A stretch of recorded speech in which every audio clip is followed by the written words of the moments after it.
एक audio clip की बड़ी चर्चा हो रही है। 1 मिनट 8 सेकंड की एक क्लिप मुख्तार अंसारी और समाजवादी पार्टी के पूर्व विधायक और वर्तमान में गोसाईगंज से प्रत्याशी अभय सिंह के बीच की बातचीत की है।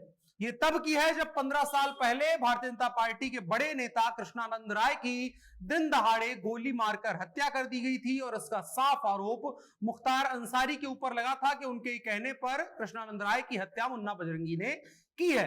इस दौरान भारतीय जनता पार्टी के विधायक थे कृष्णानंद राय और उस वक्त माना जा रहा था कि वो मुख्यमंत्री बन सकते हैं, मायावती के बड़े करीबी थे। उनकी और उनके साथियों की हत्या AK-47 की 400 राउंड गोलियों से हुई थी। उनके ऊपर 400 राउंड फायरिंग हुई थी। 7 लोगों के शरीर से 67 गोलियां बरामद की गई थी। जब ये सब कुछ हो रहा था तब मुख्तार अंसारी गाजीपुर जेल में बंद थे, अभय सिंह फैजाबाद की जेल में बंद थे। इस दौरान कहा जाता है कि एक यूपी STF के जवान ने इस बातचीत को रिकॉर्ड किया था 1 मिनट 8 सेकंड की, जिसमें ये कन्वर्सेशन देखने को हमको मिलती है कि अभय सिंह कहते हैं कि हम अभय सिंह बोल रहे हैं। सामने से आता है कि एक तरफा गोलीबारी चल रही है। फिर पूछा जाता है कि लड़ाई चल रही है कि एक तरफा है। कहा नहीं, दोनों तरफ से गोली चल रही है। और उसके बाद अचानक से हड़बड़ाते हुए संभवतः मुख्तार अंसारी की आवाज थी, वो कहते हैं कि चुटिया काट लेन, मतलब कि मुट्ठी में ले लेन, जिसका मतलब होता है कि कृष्णानंद राय उस वक्त पर चुटिया रखा करते थे, जो कि एक वक्त उस जब वो नेता हुआ करते थे तो जो ब्राह्मण और भारतीय जनता पार्टी के नेता थे उनकी एक तरीके से पहचान बन गई थी। जो लोग कृष्णानंद राय को समर्थन देते थे वो सभी लोग चुटिया रखा करते थे। ये तमाम चीजें हैं। खैर, उस ऑडियो क्लिप को फिर जब CBI को सौंपा गया तो वहां सबूत के तौर पर स्थापित नहीं हो पाया और हम भी इस ऑडियो क्लिप की पुष्टि नहीं करते हैं। लेकिन विधानसभा चुनाव में एक बार फिर से इस ऑडियो क्लिप की चर्चा जोरों से हो रही है, तो कहानी जाननी जरूरी है। नमस्कार, मेरा नाम है अनुराग मिश्रा और आप देख रहे हैं जनता जंक्शन।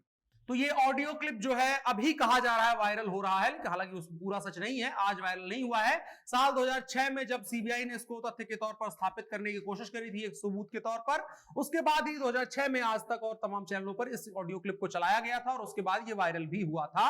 तो ये अब का नहीं है। और उसके अलावा ये जो ऑडियो क्लिप है ये जेल में जो बंद है अभी मुख्तार अंसारी और इसके अलावा उनके पूर्व सहयोगी शूटर, तमाम दावे किए जाते हैं अभय सिंह, जो कि गोसाईगंज विधानसभा सीट से समाजवादी पार्टी के पूर्व विधायक हैं और वर्तमान में प्रत्याशी हैं, उन दोनों की बातचीत की है। और इसमें मुख्तार जो है अभय सिंह को बता रहे हैं कि काट ली मुट्ठी में ले ली, मतलब कि चुटिया जो है काट ली गई है। इसमें दोनों तरफ से गोलियां चलने का भी जिक्र आता है। इसके बाद अभय पूछते हैं कि दोनों तरफ से या सिर्फ एक तरफ से। बाद में मुख्तार अंसारी अभय को समझाते हैं कि कृष्णानंद राय की हत्या हो गई है। और हमने आपको कहानी बताई कि मुख्तार अंसारी की जो चोटी की जिक्र है वो कृष्णानंद राय की चोटी से है और ये 15 साल पुरानी एक ऑडियो क्लिप है जिसको अब एक बार फिर से नए सिरे से वायरल किया जा रहा है। मुख्तार अंसारी उस वक्त जेल में बंद थे। इस दौरान बीजेपी विधायक कृष्णानंद राय और उनके 6 साथियों की सरेआम गोली मारकर हत्या कर दी गई थी।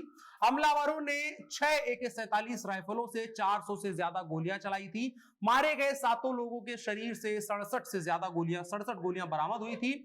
इसके अलावा इसको लेकर के एक LMG कांड भी बहुत ज्यादा हुआ था, जिसको लेकर के समाजवादी पार्टी सरकार पर सवाल भी उठे थे कि एक LMG लाइट मशीन गन सेना के एक भगोड़े से खरीदी गई थी और उसके बाद मुख्तार अंसारी वगैरह ने खरीदी थी। उसके बाद जिस अधिकारी ने इसकी जांच करी और गिरफ्तार किया उसका तबादला कर दिया गया। बनारस रेंज का जो पूरा STF था उसको भंग कर दिया गया।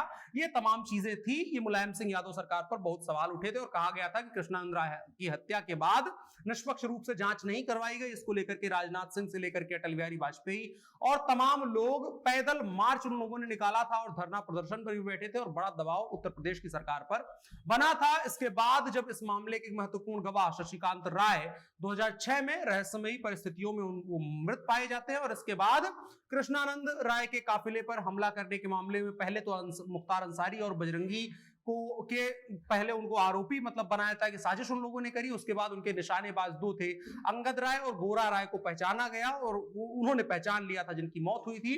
और उसके बाद कृष्णानंद राय की हत्या के बाद मुख्तार अंसारी एक तरीके से जो कद बढ़ता चला गया और एक तरीके से जब जांच नहीं हुई तो ये बात साबित हो गई कि अब मुख्तार अंसारी किसी की भी हत्या करवा सकता है और सरकार है तो कोई दबाव नहीं बनने वाला है। इसके बाद ब्रजेश सिंह का जिक्र आता है तो ब्रजेश सिंह भी गाजीपुर मऊ इलाका छोड़ करके भाग गए थे। उसके बाद उन्हें 2008 में उड़ीसा से गिरफ्तार किया गया और इसके लिए माना जाता है कि मुख्तार अंसारी जिम्मेदार था, उसी से डर करके इनको भागना पड़ा था। इसके बाद फिर 2008 में मुख्तार अंसारी को हत्या के एक मामले में पकड़ा गया। उसके बाद एक गवाह धर्मेंद्र सिंह पर हमले के मामले में आरोपी बनाया गया कि उसके बाद उन्होंने हत्या ये करवाई है और उसके बाद इस गवाह पर भी हमला करवाया। हालांकि विडंबना देखिए कि उस पीड़ित ने एक हलफनामा देकर के यही कह दिया कि मुख्तार अंसारी के खिलाफ कोई कार्रवाई ना किया जाए। इसके बाद 2012 में महाराष्ट्र सरकार पर इन्हीं तमाम मामलों के मद्देनजर मकोका लगता है। उसके बाद कई मामले दर्ज होते हैं। अगर वर्तमान स्थिति की बात करें कि मुख्तार अंसारी की क्या हालत है, तो जेल में बंद है और लगातार आरोप लग रहा है। उनके बेटे हैं अब्बास अंसारी, वो कह रहे हैं कि लगातार मुख्तार अंसारी को दबाया जा रहा है, उनको टिकट नहीं दिया जा, उनको बाहर नहीं निकलने दिया जा रहा है। असंवैधानिक तरीके से मुख्तार अंसारी को जेल में रखा गया है। अब्बास अंसारी को समाजवादी पार्टी गठबंधन के सहयोगी सुहेल देव भारतीय समाज पार्टी से टिकट मिला है। आपको बताएं कि समाजवादी पार्टी का एक नई पॉलिसी आई थी जब अखिलेश यादव इसके अध्यक्ष बने थे, तो उन्होंने कहा था माफियाओं वगैरह से दूरी रखेंगे। अतीक अहमद और मुख्तार अंसारी दो ऐसे चेहरे थे जिसकी वजह से समाजवादी पार्टी में दो फाड़ हुई थी, लेकिन आज की तारीख में फिर से समाजवादी पार्टी वहीं घूम करके पहुंच गई है कि मुख्तार अंसारी के बेटे अब्बास अंसारी को टिकट देकर के बाकायदा चुनाव प्रचार करवा रही है और उनको जितवाने की कोशिश कर रही है। और अभय सिंह को भी समाजवादी पार्टी ने ही टिकट दे रखा है, एक बार फिर से गोसाईगंज विधानसभा सीट से, और समाजवादी पार्टी कह रही है ये नई सपा है। बाकी उस ऑडियो क्लिप के बारे में कोई पुष्टि नहीं हुई थी, हम भी उस चीज की पुष्टि नहीं करते हैं और सीबीआई कोर्ट में वो तथ्य के तौर पर, प्रमाण के तौर पर स्थापित भी नहीं हुआ था। लेकिन चर्चा यही थी कि ये जो कन्वर्सेशन है और आवाज का टोन अगर देखेंगे आप, तो अभय सिंह और मुख्तार अंसारी का ही निकल करके आता है। आपकी क्या राय है कमेंट बॉक्स में जरूर बताएं और साथ ही साथ उत्तर प्रदेश विधानसभा चुनाव की तमाम खबरों पर हम लगातार बात करते रहेंगे। फिलहाल के लिए इतना ही। मेरा नाम अनुराग मिश्रा है, आप जनता जंक्शन देख रहे थे। कैमरे पर मेरे साथ ओम प्रकाश थे। शुक्रिया।